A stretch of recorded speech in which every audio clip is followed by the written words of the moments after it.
खामोश वाकयात में नए आने वाले दोस्तों से गुजारिश है कि चैनल को जरूर सब्सक्राइब करें और बेल आइकन पर जरूर क्लिक करें ताकि हर नई आने वाली वीडियो का नोटिफिकेशन आपको बर वक्त मिल सके। तो चलते हैं आज के एपिसोड की जानिब। रोज एक ही बात करते तुम थकते नहीं? समीर को देखते वो बोले, जबकि उस दिन के बाद उनमें से किसी ने भी उनको नहीं बुलाया था और ये बात समीर को लग ही नहीं रही थी, बेइज्जती थी।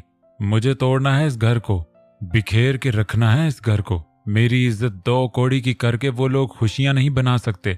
ये बात सुन लें आप। समीर बिफरा, जबकि उसके बाप ने उसकी तरफ देखा जो जैसे चैन ही नहीं ले रहा था, जबकि इतने अरसे में वो 1000 बार उसे समझा चुके थे, मगर दूसरी तरफ फर्क नहीं पड़ रहा था। वो वहीं का वहीं खड़ा था। तुम इस बात को भूल जाओ और अपनी जिंदगी शुरू करो। मैं जानता हूं तुम्हें उस लड़की में दिलचस्पी नहीं, वो परीशे के मुतालिक बोले, जबकि समीर मुस्कुरा दिया, सिगरेट का गहरा कश लिया। लड़कियों में किसको दिलचस्पी नहीं होती यार, आपको तो हद से ज्यादा है। वो हंसा तो उसका बाप भी उसके साथ हंसने लगा, मगर वो आखिरी लड़की नहीं है दुनिया की, और मैं नहीं चाहता कि वो घर तो बिखरे नहीं, अलबत्ता वो लोग मिलकर तुम्हें कहीं का न छोड़ें। वो परेशान हुए। उन लोगों को लगता है मैं कच्ची गोलियां खेल रहा हूं। मेरे पास ऐसी बात है जो आग है, आग, बम समझो। जिस दिन ये बात सालार तक पहुंच गई, उस दिन मुर्तजा एंड सन्स शू, रेत की मानंद ये मजबूत इमारत टूटेगी और उस दिन दुनिया उन्हें टूटता देखेगी, और मैं भी देखूंगा। समीर की बात से सामने वाले की आंखों में दिलचस्पी नाच सी गई। क्या पता है तुम्हें ऐसा? वो जल्दी से शराब का गहरा घूंट भरते बोले, जबकि समीर का कहकहा निकला और उसने सांस अंदर खींचा। ये तो कहानी मजेदार होगी। आपको इंतजार की जरूरत है। सबसे पहले तो आप एक बार फिर जाएं वहां रिश्ता लेकर, समीर ने कहा, और खुद भी बोतल से वो हराम शय गिलास में डालने लगा। जबकि उसका बाप खामोश हो गया था। वो जानता था वो अपनी बेइज्जती को कभी नहीं भूला है और ना ही वो कबीर का उसको निकालना भूलेगा। समीर ने गिलास उठाकर बाप की तरफ बढ़ाया और मजे से चीयर्स करके वो मुस्कुराता हुआ दूर हो गया और आहिस्ता आहिस्ता पुरसोच नजरों से वो आने वाले वक्त को सोचने लगा जिसने उसका दिल गुदगुदा दिया था। वो ऑफिस से घर किसी काम से आया था, उजलत में था। आरिस चौंके यहाँ नहीं था, इसीलिए वो खुद घर आ गया और जल्दी से रूम में आया तो अचानक ठिठक कर रह गया। सामने का मंजर ही ऐसा था कि उसे हर सूरत थमना पड़ा। दरवाजे में यूं ही फंसा खड़ा था, जबकि मदीहा ने नैन की साड़ी का पल्लू उसके बाजू पर डाला और कटिंग से तराशीदा बालों को समेट कर एक शाने पर कर दिया और मुस्कुराकर उसको आईने में देखने लगी। माशाअल्लाह, मदीहा ने कहा तो नैन कंफ्यूज सी होती सर झुका गई। दोनों ने ही पीछे बुत बने खड़े कबीर को नहीं देखा। वैसे तुम्हारी हाइट साड़ी के लिए परफेक्ट है। मदीहा ने उसके गालों पर मजीद लाली बिखेर दी, जबकि ब्लश ने गालों को सुर्ख कर दिया। हकीकतन वो खुद भी शर्माहट से सुर्ख सी रह गई थी। नैन कुछ नहीं बोली, अलबत्ता दिल में शोर सा उठ गया था। उसने उस अजीब से शोर को दबा दिया, क्योंकि अक्सर अहमद उसे कहता था कि उसकी हाइट और अहमद की हाइट परफेक्ट है। वो दोनों साथ खड़े एक दूसरे के लिए बने हुए लगते हैं। और आज मदीहा की बात पर वो एकदम पीछे चली गई और काफी दिक्कत से उसने अपने आप को घसीट कर दोबारा आगे बुलाया था। वो फीका सा हंसी, मैं भी रेडी हो जाती हूँ। अमल और परीशा तो देखो लगता है तैयार ही हो गई हैं, मदीहा ने मुस्कुरा कर कहा। आज वो लोग मदीहा की फ्रेंड के यहाँ जा रहे थे, जैन के साथ। जैन अपने रूम में था, जबकि बाकी सब तैयार हो रहे थे, जिनमें एमल भी शामिल थी। नानी की तबीयत अलबत्ता बिल्कुल अच्छी नहीं थी, तब भी वो नहीं जा रही थी। नैन ने सर हिलाया और मदीहा पलटी तो बेटे को बुत बना देखकर उसकी हंसी निकल गई। आप यहाँ कब से खड़े हैं और हमें एहसास भी नहीं रहा? वो कबीर के पास आई। कबीर जैसे होश में आया। जी वो मैं कुछ फाइल्स लेने आया था। रात वो सारी रात ही इन फाइल से सर खपाता रहा था और आज सुबह ये मंजर देखकर तो घूम ही गया दिमाग। वो खुद को कंपोज करता अंदर आया और अपनी मतलूबा जगह पर फाइल को तलाशने लगा, जबकि फाइल तो ऊपर ही पड़ी थी। नैन एकदम आगे बढ़ी, कबीर की नाक के नथनों से खुशबू टकराई। उसने अपनी मुट्ठियां भींच लीं, जज्बात की तोड़ फोड़ लाग हो रही थी। ये रही आपकी फाइल्स, आप ऐसे ही चीजें उल्टा रहे हैं, नैन ने कुछ भी न समझते हुए कहा और संजीदगी से फाइल्स को उसको थमाकर वो उसकी टेबल दुरुस्त करने लगी, जबकि कबीर के हल्क में तो नैन अड़ ही चुकी थी। माँ पीछे खड़ी हंस रही थी। कबीर ने ओ हाँ कहकर फाइल को हाथ में थामा और जैसे अपने पाँव को घसीटने लगा। मदीहा भी वहीं खड़ी थी, शायद बेटे की हालत समझते जानबूझकर उसे तंग कर रही थी, जबकि उसकी बीवी तक तो उसके अंदर के सिग्नल्स पहुंच ही नहीं पा रहे थे। क्या हुआ कबीर बेटे, जाना नहीं? मदीहा ने फिर से पूछा। जी मम्मा मैं जा रहा हूँ, बस फाइल्स तो मिल ही गई। वो दांत कचकचा कर एक नजर नैन पर डालता बोला। ओ हाँ। नैन को एकदम जैसे कुछ याद आया।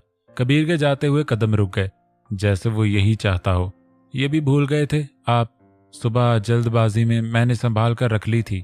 नैन ने फ्लैश उठाकर उसको दी। उसे याद आया ये उसने लैपटॉप के बैग में नहीं डाली थी, मगर वो कुछ देर इस बात को पेट में भी दबा सकती थी ताकि मम्मा के सामने कोई बहाना तो होता वहां खड़े होने का। थोड़ी देर ढूंढ तो सकती थी, मगर नहीं। अजीब नालायक लड़की थी। कबीर सोचने लगा। ओके, हाथ से फ्लैश झपटने वाले अंदाज में छीनी। नैन ने उसकी जानिब देखा, मगर वो बोली कुछ नहीं, जबकि मदीहा बाहर निकल गई। आ जाएं कबीर, आपके बाबा गुस्सा करेंगे। जाते जाते भी वो कह गई थी। जी जा रहा हूं, कबीर ने कहा और उनके पीछे पीछे निकला। और जैसे ही मदीहा अपने कमरे में बंद हुई, वैसे ही कबीर ने अपने कमरे का दरवाजा बंद किया और फाइल्स दूर उछालकर वो एक जस्त में नैन तक पहुंचा, जिसकी एकदम चीख निकली और वो उससे दूर होती कि कबीर ने उसको पकड़कर बिस्तर पर फेंका। नैन के लिए यह सब गैर मुतवक्के था। वो बिस्तर पर एकदम गिरने से बिखर सी गई। हुलिया खराब हो गया, उसका पल्लू नीचे को सिरक गया, जबकि बाल बिस्तर पर फैल गए। कबीर ने एक हाथ उसके एक तरफ रखा और वो उस पर झुका। नैन को लगा धड़कनों का शोर चारों जानिब गूंजने लगा है। सांसों के आने जाने में दिक्कत सी आ गई। उसका हैंडसम चेहरा उसके घबराए हुए चेहरे के नजदीक था। तुम्हें मुझसे प्यार तो बिल्कुल नहीं है, मुझे एक बात तो पता चल गई है। कबीर ने उसके चेहरे से गर्दन तक का सफर उंगली के जरिए तय किया। लहजा गंभीर था, अंदाज मखमार था, दिल की धक धक थी, जबकि तन्हाई पुरलुत्फ थी। नैन अलबत्ता उसके लफ्जों से उसकी जानिब देखने लगी। कबीर ने उसकी पलकों को अपना लम्स दिया। नैन ने फिर से उसकी शर्ट को मुट्ठी में जकड़ लिया, जबकि कबीर इसी सिचुएशन में था, मगर उसकी इस तरह शर्ट पकड़ने पर अचानक वो गुस्से में आ गया। उसके दोनों हाथ पकड़कर ऊपर बिस्तर को लगा दिए। Am sorry. नैन ने शर्मिंदगी से शिकनजदा शर्ट को देखा। ये जरूरी है तुम्हारा करना? वो सख्ती से पूछ रहा था। नैन ने एक बात महसूस की थी, उसके लिबास में शिकन आ जाती थी तो वो अजीब जज्बाती हो जाता था। नैन ने पलकें गिरा ली। मेरी तरफ देखो, जुर्म करके निगाहें झुका लेती हो, कबीर ने कहा। नैन लब काटने लगी, मगर उसके आगे मुजाहमत नहीं की। खुद को उससे छुड़ाने की कोशिश नहीं की, खुद को जैसे उसके हवाले कर दिया। ये जुर्म तो नहीं, आप तो शर्ट पकड़ने पर गुस्सा ऐसे करते हैं जैसे मैंने ना जाने क्या कर दिया हो। नैन को भी गुस्सा आया। बंदा किसी अच्छी बात पर ही गुस्सा कर ले। खुद ऐसी हरकतें करता था और जब वो घबरा कर उसी का सहारा लेना चाहती थी तो गुस्सा करता था। मैंने तुम्हें बताया है कि मुझे शिकन नहीं पसंद, तो अपने जज्बात को काबू में रखा करें। नैन ने अब के मजाहमत की, अपने हाथ उससे छुड़वा लिए और उसे खुद पर से दूर करने लगी। अंदाज में खफकी समा गई। कबीर ने गहरा सांस लिया। वो इस मामले में मजबूर था। वो नैन की कोशिश के बावजूद भी उस पर से नहीं हटा और अपना चेहरा उसने उसकी गर्दन में हायल किया और उसके चेहरे पर झुक गया। उसके गुस्से को सांसों के जरिए खुद में उतारने लगा। नैन ने फिर से उसकी शर्ट मुट्ठी में घबरा कर जकड़ ली, जबकि कबीर नोटिस तो कर चुका था, मगर फिलहाल जज्बात इतने बेकाबू थे कि वो पीछे नहीं हटा, मगर सजा सी दे डाली। हमेशा नरमी बरतने वाला इंसान आज उसको जिस शिद्दत से लम्स की हरारत दे रहा था, नैन मचल सी गई। फड़फड़ाकर खुद को उसकी गिरफ्त से निकालने की कोशिश करने लगी, मगर कबीर ने उसकी सांसों की जान बख्शी करते साथ पल्लू को मुट्ठी में जकड़कर दूर किया और जा बजा लम्स की शिद्दत छोड़ता गया, जिसने वाज़े दलील दे दी कि अब नैन इस साड़ी को पहनने की सिचुएशन में नहीं रही थी। उसकी सांसें फूल गई थीं। लबों को दांतों में सख्ती से दबाए उसने ये सब बर्दाश्त किया और जब तक उसका दिल किया वो ये बर्दाश्त करती रही और पल सिरकते से चले गए। वो उसमें मदहोश हो गया था। नैन ने उसे हटाने की एक बार कोशिश की, मगर उसे अंदाजा हुआ कि इस वक्त वो बेहद संजीदा है। तभी उसके हाथों ने दम तोड़ दिया और वो आंखें बंद कर गई। हया उसके जिस्म में सरसरा सी गई। उसने उसकी शर्ट को मुट्ठियों से छोड़ा और बेडशीट को जकड़ लिया।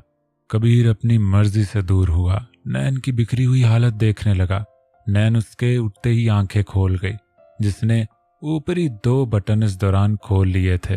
वो संजीदा नजरों से मुतमईन सा उसे देख रहा था। बाकी का हिसाब रात को होगा, ताकि तुम्हें अक्ल आए कि मैं किस वक्त क्या महसूस करता हूँ। और एक और बात, मेरी शर्ट में दोबारा शिकन न डालना, वरना सजा इससे भी ज्यादा सख्त होगी। वो संजीदगी से बोला और कोट उतारकर शर्ट उतारने लगा। वो अब टी शर्ट पहनने का इरादा रखता था, क्योंकि नैन के जो तेवर थे वो ये तो बिल्कुल नहीं बता रहे थे कि नैन उठकर उसकी शर्ट इस्त्री करेगी। नैन ने अपनी साड़ी का पल्लू खुद पर खींचा और उठी। जैसे ही वो आईने के सामने आई, अपना हुलिया देखकर दंग रह गई। उसके लबों पर लिपस्टिक का नामो निशान नहीं था, जबकि उसका मस्कारा भी फैल गया था और जा बजा उसकी शिद्दतों के निशान। नैन तो तब ही गई। मैं आपकी सारी शर्ट्स में आग लगा दूंगी कबीर। वो पहली बार इस तरह गुस्से से भड़की थी।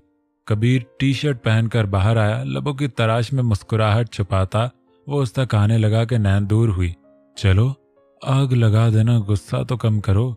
आप जाएं यहां से और आप लेकर दिखाएं मुझसे हिसाब। इसका हिसाब तो मैं आपसे लूंगी, उसने भड़क कर कहा, जबकि बालों को जूड़े की कैद में किया। कबीर को अपने पास भी नहीं आने दे रही थी। जहां वो जाता वहीं से पलट जाती। तो समझा करो ना मेरी आंखों के तेवर। जी आज तो अच्छे से समझ गई हूं मैं। नैन ने चीजें फेंकी। वैसे साड़ी में तुम। वो ड्रेसिंग टेबल की तरफ जाती पलटी, खून खार शेरनी की तरह आंखें निकालकर उसको देखने लगी। कबीर ने जबान तान तो तले दबा ली। मैं तो बस ये कह रहा हूँ रात में भी पहना करो, बहुत अच्छा और आसान लिबास है। वो आंख दबाकर बोला। नैन की हालत ऐसी थी अभी फट जाएगी। जबकि कबीर को अपनी माँ की आवाज आई तो वो जल्दी से वहां से निकल गया, जबकि नैन खुद घबराकर ड्रेसिंग रूम में बंद हो गई।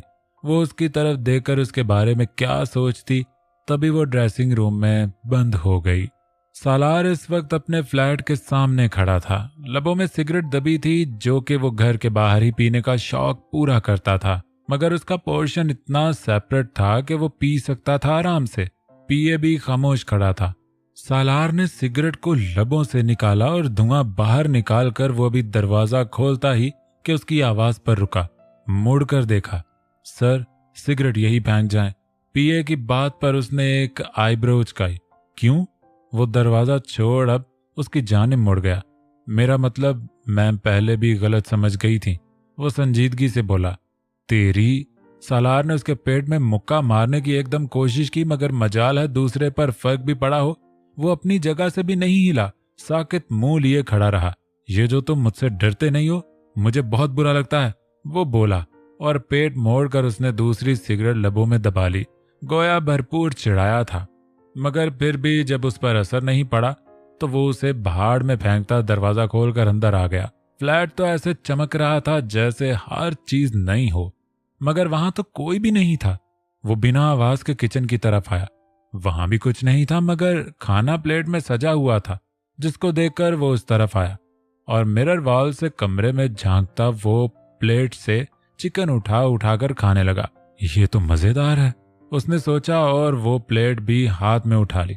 उनकी आखिरी मुलाकात काफी खतरनाक थी, जबकि उसे तो ये भी याद नहीं था इस मुलाकात के बारे में। वो रूम में आया तो बेड पर उसका लेडी सामान देखकर उसकी आंखें घूमी, जबकि अब उसे अंदाजा हो गया वो वॉशरूम में है। मगर ये सामान कहां से आया? वो उठाकर दूर फेंकता बिस्तर पर लेट गया, ये जाने बिना कि उसे तो शर्म छू कर नहीं गुजरती बाहर निकलने वाली का क्या हाल होगा। ये चालाक मेरा पिए तो नहीं कर रहा, बहुत खबीस आदमी है। वो भड़का और कांटे से एक और चिकन मुंह में रखकर वो जिमल के बाहर आने का इंतजार करने लगा। अचानक शावर बंद हुआ। पांव ऊपर करके उसने पांव हिलाने शुरू कर दिए। कुछ देर बाद दरवाजा खुला। सालार के अंदर गोया शरारत नाच रही थी। वो उसका रिएक्शन देखना चाहता था, कैसा होगा। उसने सिगरेट जो बाहर फेंक दी थी, कांटा वहीं फेंक कर दूसरी सिगरेट को जलाया अभी वो लाइटर से सिगरेट को शोला ही दे रहा था कि दरवाजा खुला और नाजुक वजूद टॉवल में लिपटा बाहर निकला। सालार की आंखें वहीं जम गईं, जबकि सिगरेट का शोला भड़क कर जल उठा था। जिमल की उसकी तरफ पुश्त थी और जैसे ही उसने रुख मोड़ा तो अचानक बेहद जोर से चिल्ला उठी। सालार के एंगल में अलबत्ता कोई तब्दीली नहीं आई थी, वो तो अपनी जगह जम ही गया। जिमल दोबारा वॉशरूम में घुस गई। सालार ने आंखों को झपका, चेहरा तप उठा। सिगरेट को एक नजर देखा जो तकरीबन जल चुकी थी, क्योंकि वो शोले को बुझाना, लाइटर को बुझाना भूल गया था। उसने वो सिगरेट वहीं फेंक दी। साफ सुथरे घर में गंध मच गया था, मगर उसकी सांसों का भारीपन जैसे बयान कर रहा था वो हवासों में नहीं है। ये क्या हरकत है? आप जाएं यहां से, कैसे आ सकते हैं आप इस तरह? जिमल की आवाज उभरी जैसे अभी रो देगी। मैं क्यों जाऊं मोहतरमा, तुम ही मेरे घर में टॉवल में घूम रही हो। कैसी हो तुम? तुम्हें शर्म नहीं आती? वो जैसे सांसें बहाल करता अब दोबारा अपनी टोन में आ गया था। जिमल का मुकाम ऐसा था कि जमीन में गड़ जाएगी। आप, वो समझ नहीं सकी कि क्या कहे। शर्मिंदगी से उसका सर ही झुक चुका था। वैसे मैंने देख लिया। वो दरवाजे के पास आ गया, अपनी हंसी रोकता बोला। अंदर से बिल्कुल खामोशी छा गई और कुछ देर बाद अंदर से उठने वाली सिसकियों से जैसे उसे वो दिन याद आया जब उसने अपने पोर्शन में से उसे सिसकते हुए देखा था। उसे अच्छा नहीं लगा कि वो उसके तंग करने से रोए। हे रिलैक्स यार, मैंने कुछ नहीं देखा, रिलैक्स, ओके, रो मत। वो दरवाजे को छूता बोला। आप झूठ बोल रहे हैं। जिमल की भीगी आवाज उभरी। खैर ये तो सच है, मैं झूठ बोल रहा हूं। वो बिड़बिड़ाया। नहीं, मुझे कुछ याद नहीं कि मैंने क्या देखा।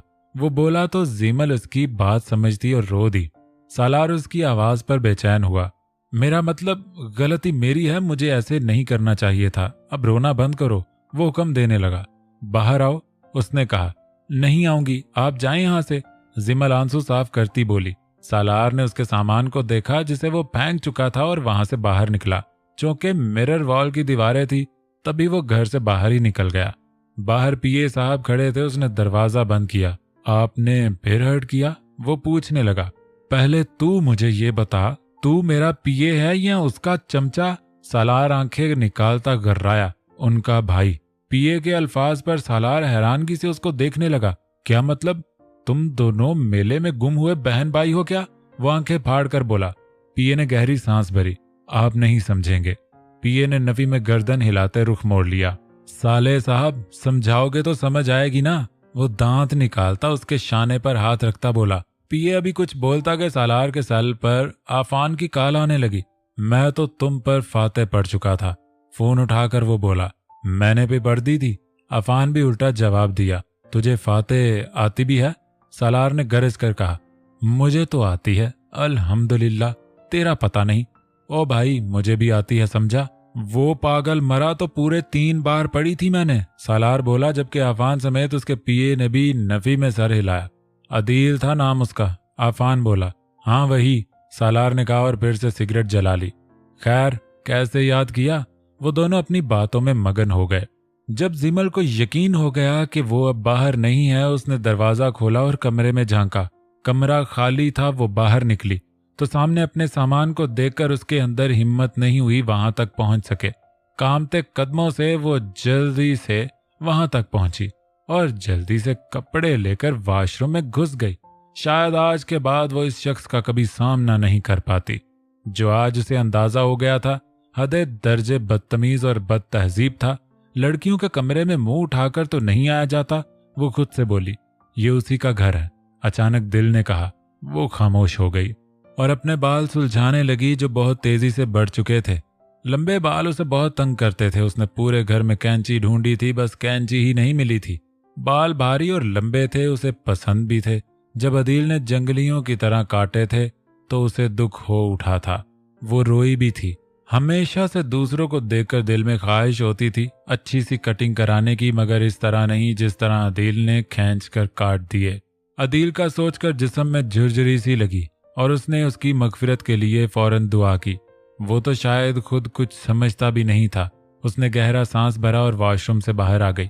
बाल पूरी कमर पर फैले हुए थे। उसने अपने खाने को जूठा देखा तो उसे रोना आने लगा। वो इतने दिल से बनाकर शावर लेने आई थी और वो अनमैनर्ड इंसान बिना पूछे खा चुका था। उसने वो प्लेट उठाई और सिगरेट का गंध साफ किया, बेड की शिकन दूर की और बाहर आ गई। उसने अपने लिए फिर से खाना बनाया। उसे लगा वो जा चुका है, मगर दरवाजा लॉक नहीं था। उसका पीए अक्सर आता था और जब से उसने उसको अपनी बहन कहा था, जिमल बहुत खुशी महसूस कर रही थी और वो हमेशा उसके साथ बहुत धीमे और नर्म लहजे में पेश आता था। उसको सारी चीजें मुहैया करके देता था और जाते हुए हमेशा लॉक कर देता था। जिमल लॉक करने के लिए जाने लगी कि दरवाजा खुला और सालार फिर से अंदर आया। जिमल उसे देखते ही कैबिनेट के पीछे छुप गई। सालार ने यह मंजर देखा, माथे पर बल डले। उसके कदमों की चाप करीब आ रही थी। आप मेरे सामने मत आइएगा। जिमल जैसे ही बोली, सालार नागवारी से उस जगह को घूरने लगा। चेहरा संजीदा हो गया, कदम रुक गए। क्यों? वो बोला। मैं नहीं देखना चाहती आपको, जिमल ने कहा। उसने तो शर्मिंदगी की वजह से कहा था कि वो उसका सामना कैसे करेगी अब, जबकि सालार की ये बात सर पर लगी और तलवों पर जा बजी। दांतों पर दांत चढ़ाकर उसने मुट्ठियां भींच ली। ये दूसरी बार था जो इस लड़की ने उसकी बेइज्जती की थी। एक पल के लिए दिल किया खींचकर बाहर निकाले और 2-4 चमाट मार दे और बताए कि सालार मुर्तजा में बर्दाश्त बिल्कुल नहीं है और ना ही वो अपनी बेइज्जती बर्दाश्त कर सकता है। मगर वो गहरा सांस लेकर खुद पर जब्त करता वहां से पलट गया, क्योंकि उसके दिमाग ने लम्हों में फैसला किया था कि अब वो किस तरह उसके सामने आएगा।